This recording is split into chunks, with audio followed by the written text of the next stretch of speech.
can we offer hope for mental health and addictions? That's the topic that we're going to address today on Flourish-Meant. I'm your host, Tina Yeager. And today I have an incredible woman of God. This amazing guest is Jessica Lee Wrabel.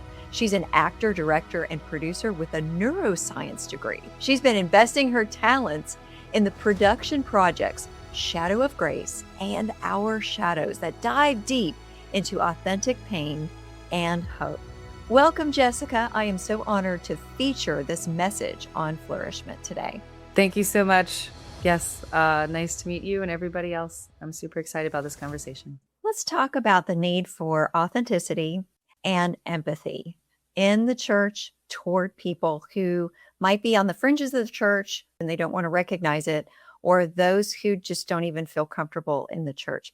How can we open up our church people's hearts a little bit more so they can recognize the needs around them and connect with people that they might be afraid to consider their neighbor? Yeah, absolutely.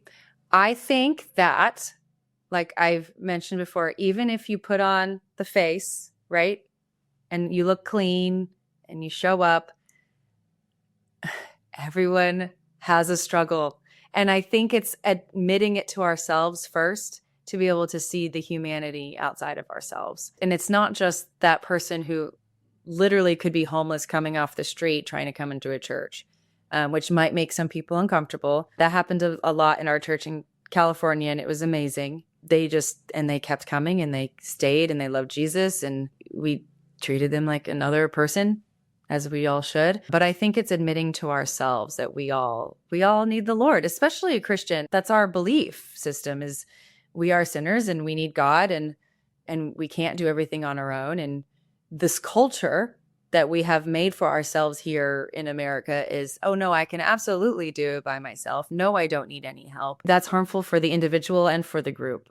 I also want to say, like, Christians in general get a bad rap for not accepting people on the outside, but there's so many beautiful believers, yes, in Texas, yes, in California, and yes, I'm sure everywhere else where I haven't lived yet, but that are 100% accepting and loving and full of God's mercy and grace, with that you just feel accepted and welcomed by. That fully exists everywhere.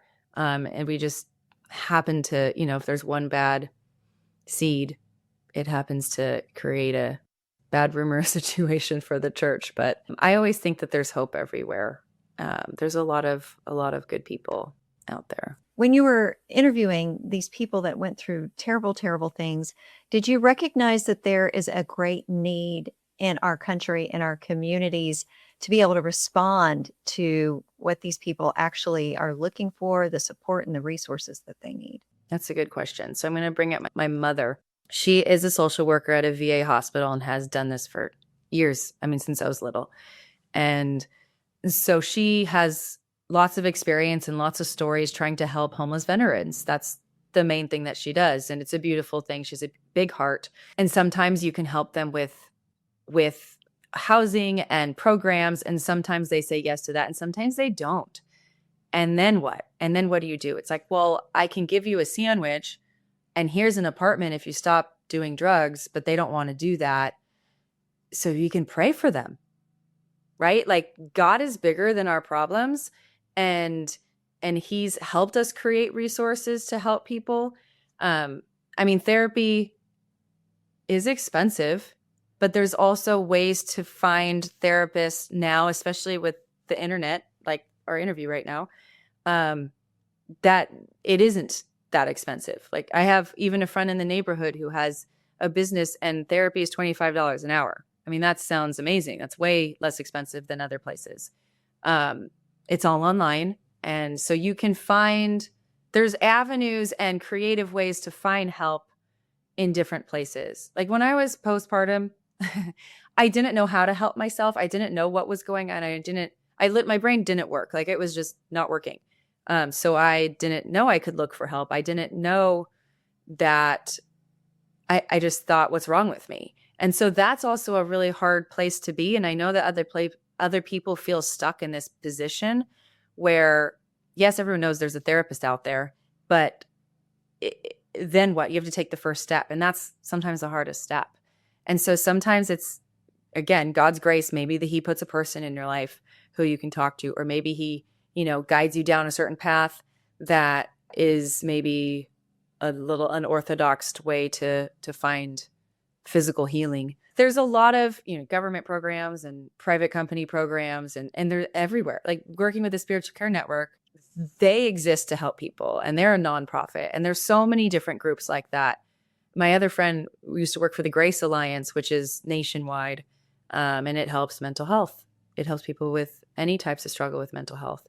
And so there are places, you just have to take the first step, and that's the hardest when you don't know what to do.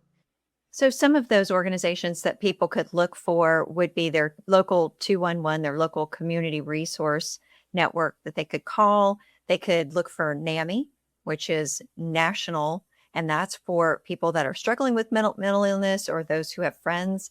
Or the local churches, the bigger they are, the more programs they have too. Like my personal church has a counseling center. There's so many around here who you could just talk to anybody on staff. You find their number on the directory and they can direct you to the right place. And on the other hand, if your church does not have a directory of local resources, including those for addictions and mental illness, be the one to suggest that. Be that person that asks your pastors to know how to refer people to the resources that they're going to need when they encounter people who have a need like that. So it's really important, because somebody that's struggling is not going to know how to start looking. It's really hard to do that when you're in the middle of mental illness or addiction. Right. You feel so blinded. Like people would ask how I was doing and I couldn't even put words together. Oh my gosh, I could go back there right now. I would just start sobbing, but I couldn't even I couldn't formulate a sentence. So how am I going to help myself? It's hard place to be. Jessica, can you tell the audience what your hope is that they'll receive when they're watching either your short film, Shadow of Grace, or the longer version that's coming out, Our Shadows? My hope is for you to see and feel pulled into, let's first start with the documentary, these people's lives, and see them as another person and something that they've been through that you might relate to, or even just relate to struggle in general, and then see that they found hope. They found the light at the end of the tunnel, and you can too. The feedback I've received already with these couple screenings that we have had is people are like, yes, absolutely. When you feel like you're in the deepest depths of nothingness, there is a way out. There is hope.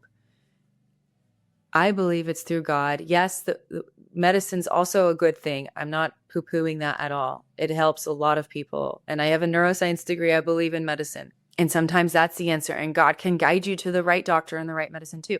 So yes, for people to see that they don't have to feel stuck forever. Because there's this hopelessness, right?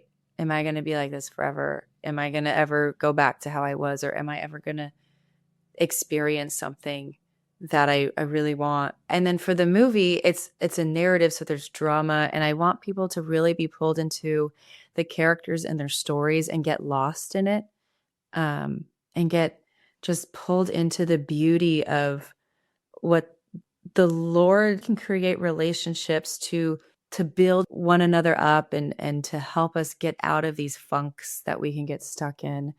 And through the music that we're interlaying through the script and the story, to really feel it and see it. We're going to have dancers, and dancing is such a beautiful thing where you can feel, I could do it right now. You can just feel the emotion coming through. And I want them to feel that, to say, wow, that is beautiful.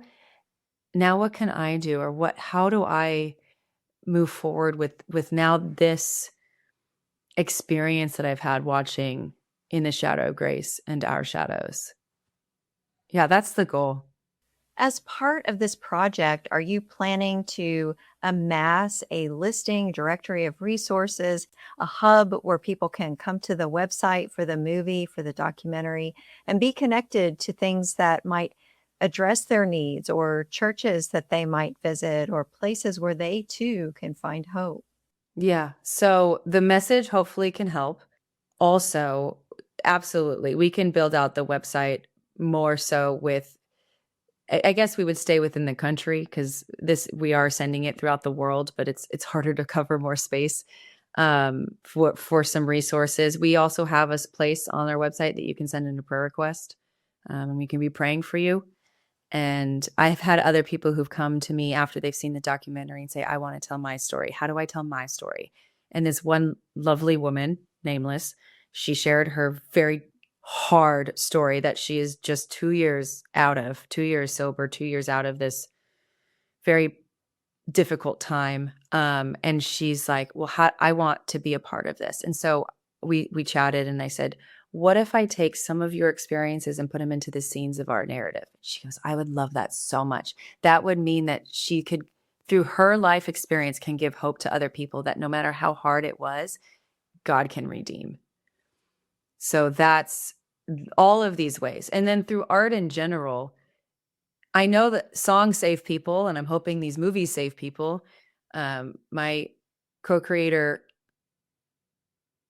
had a thought once that he shouldn't be here anymore. Oh my gosh, I'm going to cry.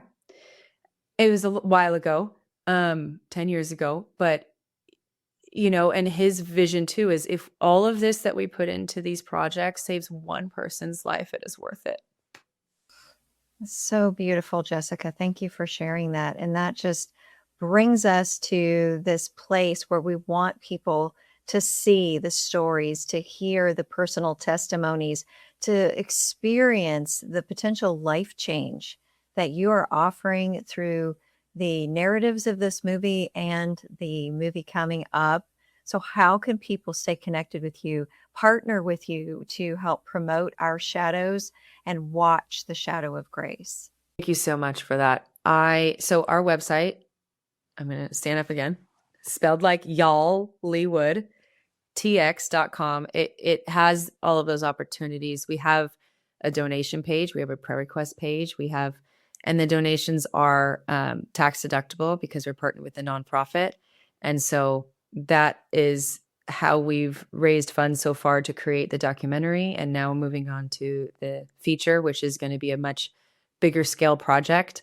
So if they want to get behind financially, I mean, we're 100% thanking everybody and involving them and showing them. And some of the special thanks on the documentary were from some of the bigger donations. And there's corporate sponsorships for companies or people that have the same heart to help the mental health and addiction people. I don't even want to call it a community, but anyone who's struggling with this stuff. So yes, there's financial help, but then there's prayer and I've had a friend who has a big platform and she just has blasted it out over and over again. And she's connecting us with different people who are making a difference. And so there's lots of ways to support us and get involved.